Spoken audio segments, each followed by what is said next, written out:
ಪರಿಸರವನ್ನ ನಾವೆಲ್ಲರೂ ಕಾಪಾಡಿದ್ರೆ ಪರಿಸರ ನಮ್ಮನ್ನ ಕಾಪಾಡುತ್ತದೆ. ಯುವ ಪೀಳಿಗೆ ಪರಿಸರ ಅಭಿವೃದ್ಧಿಸಿದರೆ ಮುಂದಿನ ಪೀಳಿಗೆಗೆ ಪರಿಸರವನ್ನ ಕೊಡುಗೆಯಾಗಿ ನೀಡಬಹುದು ಎಂದ ಮುಸ್ತಫಾ.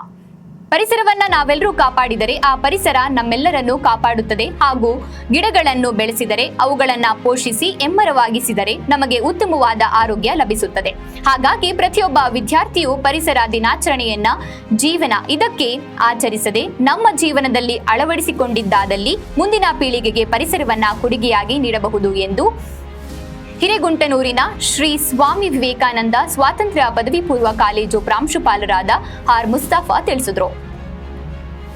ಚಿತ್ರದುರ್ಗ ತಾಲೂಕಿನ ಹಿರೇಗುಂಟನೂರು ಗ್ರಾಮದಲ್ಲಿ ಮಡಿಲು ಗ್ರಾಮೀಣ ಮತ್ತು ನಗರಾಭಿವೃದ್ಧಿ ಸಂಸ್ಥೆ ಹಾಗೂ ಶ್ರೀ ಸ್ವಾಮಿ ವಿವೇಕಾನಂದ ಸ್ವಾತಂತ್ರ್ಯ ಪದವಿ ಪೂರ್ವ ಕಾಲೇಜು ಸಹಯೋಗದೊಂದಿಗೆ ವಿಶ್ವ ಪರಿಸರ ದಿನಾಚರಣೆ ಅಂಗವಾಗಿ ಸಸಿ ನೆಡುವ ಕಾರ್ಯಕ್ರಮದಲ್ಲಿ ಸಸಿಗಳನ್ನ ನೆಡುವುದರ ಮೂಲಕ ಪರಿಸರ ದಿನಾಚರಣೆಯನ್ನ ಆಚರಿಸಿ ಮಾತನಾಡಿದರು. ಗಿಡಗಳನ್ನ ನೆಟ್ಟು ಪೋಷಿಸಿದರೆ ನಮಗೆ ಉತ್ತಮ ಆರೋಗ್ಯ ದೊರೆಯುತ್ತದೆ ವಿನಃ ಪರಿಸರದಿಂದ ಯಾವುದೇ ರೀತಿಯ ನಾಶಕಾರಿಯಂತೂ ಆಗುವುದಿಲ್ಲ. ಹಾಗಾಗಿ ಪ್ರತಿಯೊಬ್ಬ ವಿದ್ಯಾರ್ಥಿಗಳು ಖಾಲಿ ಜಾಗದಲ್ಲಿ ಹಾಗೂ ಹೊಲಗಳಲ್ಲಿ ಗಿಡಗಳನ್ನ ಬೆಳೆಸುವುದರ ಮೂಲಕ ಪರಿಸರವನ್ನ ಅಭಿವೃದ್ಧಿಗೊಳಿಸಬೇಕಾಗಿದೆ ಎಂದರು. ಚಿತ್ರದುರ್ಗ ಗ್ರಾಮಾಂತರ ಪೊಲೀಸ್ ಠಾಣೆಯ ಸಬ್ ಇನ್ಸ್ಪೆಕ್ಟರ್ ಮೈತ್ರ ಅವರು ಮಾತನಾಡಿ, ಮಾನವ ಪರಿಸರದಿಂದ ಎಷ್ಟೆಲ್ಲ ಲಾಭಗಳನ್ನ ಪಡೆದುಕೊಂಡರೂ ಸಹ ಪರಿಸರ ಅಭಿವೃದ್ಧಿ ಮಾಡದೆ ಪರಿಸರವನ್ನ ವಿನಾಶದ ಕಡೆಗೆ ತೆಗೆದುಕೊಂಡು ಹೋಗುತ್ತಿದ್ದೇವೆ. ಇದೇ ರೀತಿ ಪರಿಸರದ ವಿನಾಶ ಮುಂದುವರೆದರೆ ಮುಂದೊಂದು ದಿನ ಮಾನವನ ನಾಶ ಖಂಡಿತ ಎಂದರು.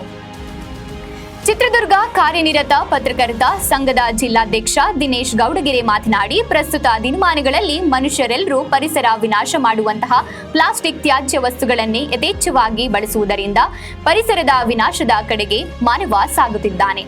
ಅವುಗಳನ್ನ ನಿಯಂತ್ರಿಸಿ ಪರಿಸರವನ್ನ ಅಭಿವೃದ್ಧಿ ಕಡೆಗೆ ಸಾಗಬೇಕಾಗಿದೆ ಎಂದರು. ಕಾರ್ಯಕ್ರಮದಲ್ಲಿ ಉಪನ್ಯಾಸಕರಾದ ಶಿವಮೂರ್ತಿ, ಶ್ರೀಧರ್, ಪೊಲೀಸ್ ಅಧಿಕಾರಿ ಮಂಜಣ್ಣ ಅವರು ವಿದ್ಯಾರ್ಥಿಗಳಿಗೆ ಪರಿಸರ ಜಾಗೃತಿಯನ್ನ ಮೂಡಿಸಿದ್ರು.